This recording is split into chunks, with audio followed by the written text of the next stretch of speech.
Hey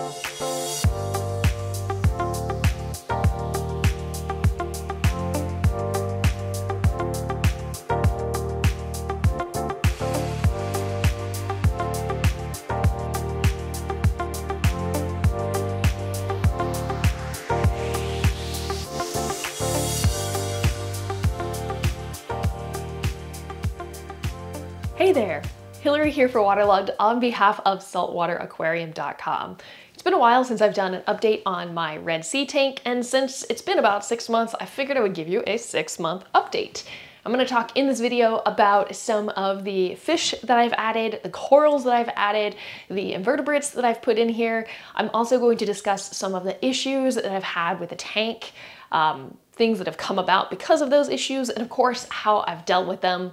I'm also going to go over a few of the things that I've changed with the system since I've made the previous videos, and of course I'm going to let you know what you can expect to see in the future. So let's get started talking about the fish that I've added to the tank. In one of my previous series, you might have seen, I did a video talking about ORA, going to visit, and then we did an unboxing video. And probably due to my excitement, you really didn't get to see that much of the fish that I got. But one of the fish that I added to this tank was a white spotted filefish. He's a super teeny tiny little guy, but when I first got him, I was a little bit nervous. I wasn't going to be able to find him in the system, but since he came out of the acclimation box, he has been cruising around the tank. He's such a good eater, eating everything from copepods. You probably remember I put a whole bunch of copepods in when I first started it, but he's also going after things like pellet food and liquid concentrates, ROE from Reef Nutrition. So he is just a great eater and a fun part of the tank. And I haven't had any issues finding him in the big tank just because he's been so active and is always just kind of front and center. Now the other fish that I added was a clownfish. I worked with Donna at ORA, and her and the team hooked me up with the coolest little hybrid storm clownfish. Now, if I'm honest, I really wasn't a huge fan of clownfish. Yes, I have them in my tanks, but they were by no means my favorite. Since I've added the clownfish to this tank, I gotta say he has quickly become one of my favorites. From his colors and his pattern and his personality is really just absolutely amazing in the tank. From the moment I put him in here, he really has brought the tank to life. All of the other fish seem to be out and active significantly more than they used to be in the past, so that is a wonderful thing to see. And I am thoroughly pleased with the fish that I've gotten from ORA. If you haven't considered getting some fish from them, I would definitely encourage it. So that is the fish that I've added to the tank. What about the coral, right? So I went to Reeferpalooza Dallas. That was the last show of the year, and there I picked up a peanut butter and jelly acan, or you might call them a micro lord. I really like the colors of that one. It is pretty cool. And since then, I also added a handful of other gorgeous rainbow micro lords, or you might again call them acans. They are absolutely stunning. Those came from Carolina Aquatics. Thank you so much to Chris. And I gotta say, they are probably the nicest corals that I've ever had the privilege of taking care of in a home tank, so I can't wait to watch them grow. In terms of growth, I've actually seen growth. I've got a couple, 2 or 3 new mouths on one of them already, so it's pretty exciting to see them having growth within just a month and a half of being in my tank. So you know that's a sign of a good healthy tank when you have growth in your fish, in your corals, and just happy, good water quality. Now, everything hasn't been rainbows and sunshine, as you would expect with any fish tank that you are taking care of, and this is true with all of the other tanks that I've ever had.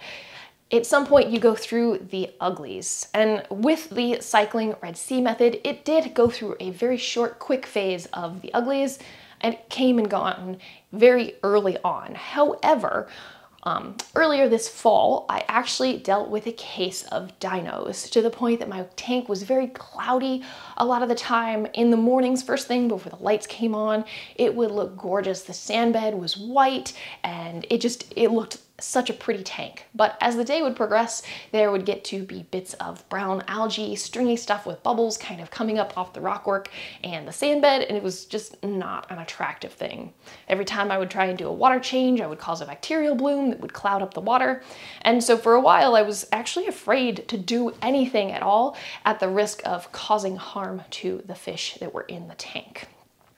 Now, unfortunately, during this period, I was also traveling a bit. I had somebody else taking care of the tank while I was away, and I did lose 2 different corals that I had in here, which is always very sad. You never want to lose corals, but I feel like it's kind of a part of reef keeping. So I'm glad that I figured out what the problem was and got it fixed. So I'd said it was dinos, but how did I fix it? Well, when I was running my water chemistry test, my nitrates were 0 and my phosphates were 0.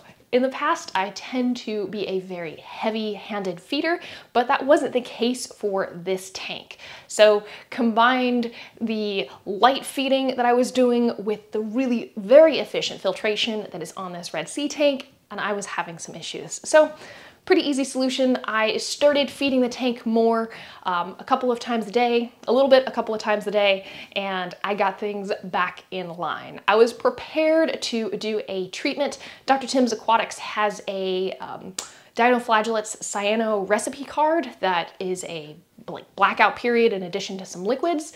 Thankfully, I didn't get to that point where I needed to add that, but that was going to be my next step. So if you're battling dinos, maybe consider looking into that treatment. So another one of the issues that I had in this tank is vermitids. I've had them in previous tanks, and I'm fairly certain that's where they came from, on the shell of one of the hermit crabs or snails that I moved from one of my existing tanks. So they were starting to build up and populate in this tank. I wanted to go ahead and get them taken care of before they continued to cause a problem, especially because I want to add more corals. Easy solution for that is to get bumblebee snails. So 10 additional bumblebee snails went in the tank probably 3 or 4 weeks ago, and they are helping to take care of that problem. Now, something else I've added to the tank along the lines of invertebrates is a pistol shrimp. My local fish store had a Black Friday sale, and so they, as a part of that sale, had pistol shrimp. I've been looking for one for a while to pair up with my Watchman goby. I haven't actually seen the pistol shrimp come out yet, but I know he's in there because in the mornings I can hear little pops and cracks. I know that he's in there and he's doing work. And as a result of putting him in there, I've actually seen my goby come out into the open a lot more than he used to, so that's always very exciting. So that's going to take care of the livestock side of things in my tank, but what have I done and changed to the tank since I've made the videos in the past? Well, one of the things is the lighting. When it was just the fish, I wasn't really concerned with the lighting, and then I started having all of the issues with the algae, so I pulled the lights way back down from what they were. When I say way back down, I mean like 10–15% power. And slowly started increasing it. And then I added corals. And what I've been doing with the corals, so to not shock them, I've been increasing the percentage of the light each week, about 5% for the blue and the white channel. So right now it's about, I think we're at 35%. I don't need the lights to go up to full strength. I've already told you these corals are doing great. They are opening up completely, they're growing, so they're happy. I don't want to do any quick changes with them. I'm very happy with how things are running. Another change I have made to this tank is in regards to the skimmer.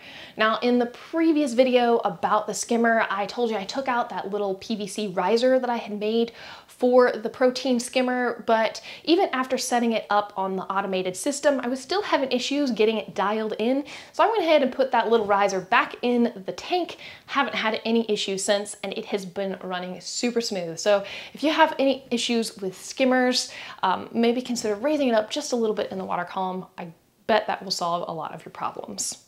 Now, something else that I've done with the skimmer, and this was kind of in regards to the dino issue, is that I have it on a schedule and I don't leave it running all of the time. Because it's so efficient, that combined with the filtration that's already in here, I want to make sure that I'm leaving some of those nutrients in the tank so I don't have dino problems again. Now, you might be wondering what happened to the roller filter that was a part of the original setup. Well, I still have that. It's one of the things that I'm waiting on installing. Just want to make sure that everything is up and running before I put that really super, very efficient filtration on the tank and remove the filter socks. Now, another thing that I still have to add to the tank is the dosing pump. I've got it all set up, but I still have to put those bottles in there and start the dosing and set up the system on the ReefBeat app. That is something that is coming, I suspect, probably in the new year. Once I start to add more corals, they're really not utilizing a lot of the nutrients in the water, so I'm hesitant to start adding stuff if I don't necessarily need it yet. So those are definitely videos that you can keep an eye out for, and you know that I will let you know as soon as I add some more fish to the tank and add more corals. I hope you have enjoyed this video. I would love to hear how your fish tank has progressed and what your 6-month in fish tank looks like. All right, this has been Hilary for Waterlogged on behalf of SaltwaterAquarium.com. Thank you so much for watching, and I'll see you next time.